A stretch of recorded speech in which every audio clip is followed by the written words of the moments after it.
I don't know about you, but hush puppies are usually served with fish in my experience, and there's a history there. That pairing is about 120 years old in the Carolinas, according to some. We're having fish in course 3. I'll give the eaters enough to have some for both courses. But why not enjoy these little bites as a starter with some bubbly? That's what we're doing today. They're easy enough to get started. Combine the dry and sifted ingredients in a large bowl. Make sure that they're mixed thoroughly. In another bowl, combine the egg and buttermilk. You want it to be as close to one solid color as possible, with no discernible yolk left. As you might have guessed, now we put the wet and dry stuff together. It's going to be a gloopy batter, a bit thicker than a pancake batter, and gritty from the cornmeal.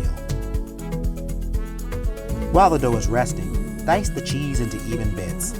Then start warming up the cheese until it just begins to get soft. Now make a dough ball with about a teaspoon of dough. Then flatten that dough ball with the bottom of a glass. Then put some cheese and a few herbs in the center and wrap the dough around the stuffing. The final step is frying.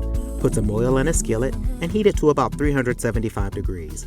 That's hot enough for a popcorn kernel to pop. Then fry each dough ball until brown and crispy. Let the fritters drain on a paper towel. Now they're ready to serve.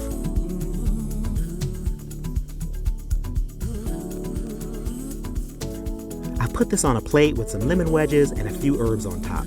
Don't you want to dig into those?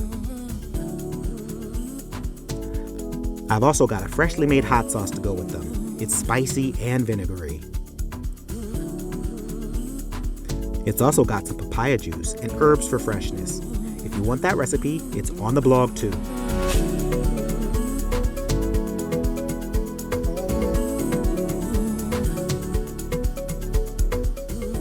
So the fritters are being served with cremant d'Alsace from the north of France.